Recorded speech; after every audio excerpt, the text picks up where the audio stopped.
Well, I mean, again, I feel like when it comes down to lessons that I've learned in the game, if I was going to tell somebody that's potentially going to be in my shoes, you just like being present, enjoying the moment, being with your teammates, especially at that young of an age.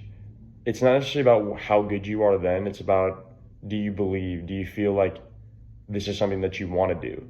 Does it make you happy?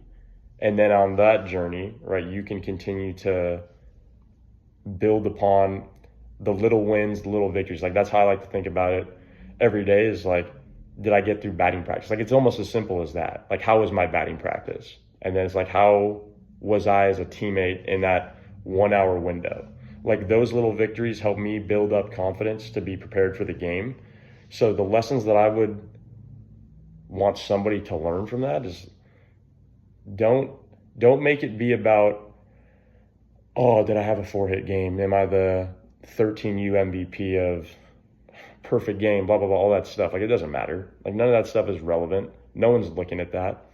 People want guys that are going to go out there and perform and be confident in their abilities and be reliable and be somebody that they can count on.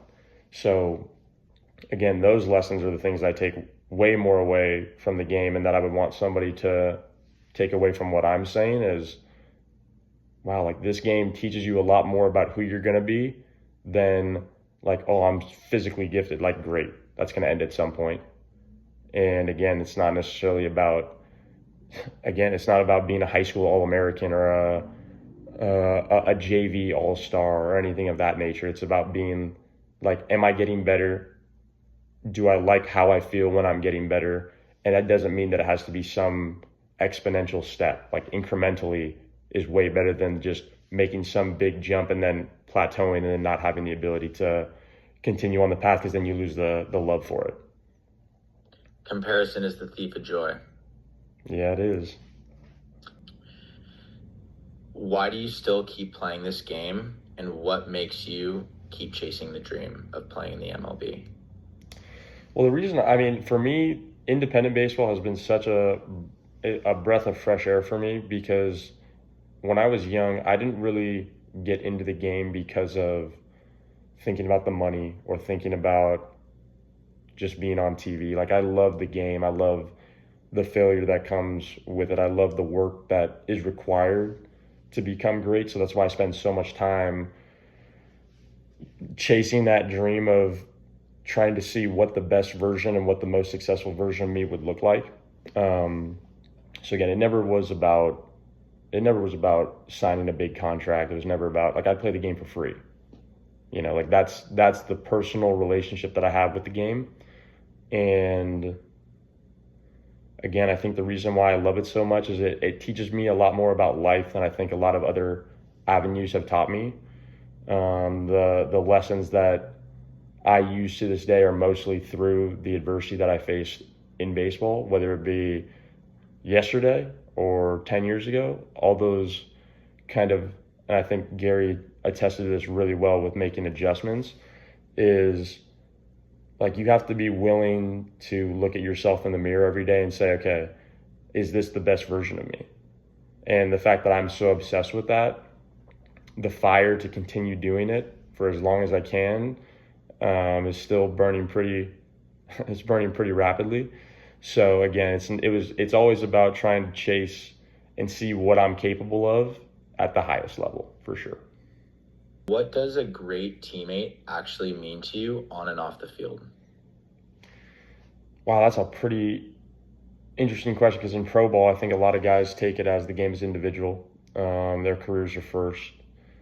And one of the things I loved about being in Boise this year, and that I think I learned last year in Boise, was the majority of the time, like a good teammate has nothing to do with, oh, are you performing well? Has nothing to do with, like, are you being positive when you want to be positive? It's just kind of having that consistency of, like, do you show up at the yard at the same time? Do you do the work that's required of you so that when you are put into a position where you have a job to do, that you can execute that? Do you pick up your teammates all the time? Like, not just when you're up, not just when things are going your way. Are you good with the fans? Are you good when we're off the field, like when we're in the hotels? kind of all those things that, when people aren't watching, like how bought in are you to being like for the team? And that's hard because in pro ball, everybody's worried about themselves and they're worried about taking that next step and making that, everybody wants to make that big leap. But again, for me, the thing that I've seen with guys I played with last year, and especially like seeing our team grow this year, the best teammates are the guys that show up the same day or the same way every day. And they don't change because of, all of a sudden I went 4 for 4. Like they don't have those big peaks and valleys of riding the emotional roller coaster. And so again, I think that would describe the best teammate for me as some guy that can be neutral, that's not, riding the highs and lows and it being like, wow, like we get it, man, like you hit a homer today, or like, hey man, like you need to pick it up, like you need to be positive. Some guy that can kind of be the same every day is how I would describe being the best teammate, because then it allows you to be yourself.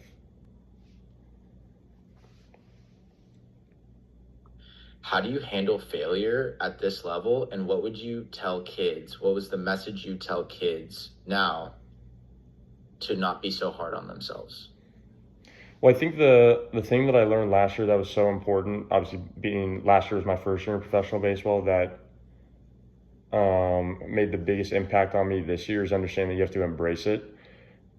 The season is so long that you can't really get too caught up in 4 at-bats out of 400. That's kind of how I like to think about it. Like, why would I get upset about 1% of my at-bats over a season, which can then impact me into thinking about those at-bats the next game, which then turns into an 0 for 8, which then turns into an 0 for 12. Then you start overanalyzing, overthinking, overprocessing, and it kind of becomes that slippery slope of, can I do it? Self-doubt. Am I good enough? And again, I think that for any 13-year-old kid puts them again onto that roller coaster of me, and like, wow, when I'm 4 for 4, I can be the best teammate ever, but when I'm 0 for 4, I don't talk to anybody. I'm not positive around my parents, my teammates, my coaches. And that to me is one of those where you learn how you kind of co-process failure over time. But I think looking at it, especially as a position player, where I'm supposed to fail 70% of the time, the pitcher's supposed to get me out 7 out of 10 times. So trying to reach higher than that is a good thing if you can allow yourself to say, if I hit 400, that probably means the level isn't high enough, or I'm on a tear. Not like, oh, I'm the best player ever, so then all of a sudden you go 0 for 4, and then you forget about the fact that you just went 4 for 4, so you're hitting 500, which puts you in the Hall of Fame, hypothetically, right? So that's where I would say for any 13-year-old kid, don't look at it too deeply. If you can kind of maximize your performance and thinking about it as being 1 for 1 every at-bat or 1 for 1 every defensive play, you're going to be golden. If a 13-year-old was to walk up to you and say, I wanted to play pro baseball, what would you tell them? Well, I think the first thing that most 13-year-olds won't really understand is the grind of it, how many days, hours you're out there in a row. You don't get a lot of off days. It's not just the glamour that you see on the field. I think that's the part that most people miss. The emotional grind, the mental grind, the physical grind, all of it kind of intertwines into, I'm sure Gary can probably attest to this, but it's a battle every day. You're not going to feel 100%. So it's not necessarily about, the home runs that you see on Instagram or the no-hitters or the strikeouts or the big performances. A lot of that comes down to like how tough you are mentally and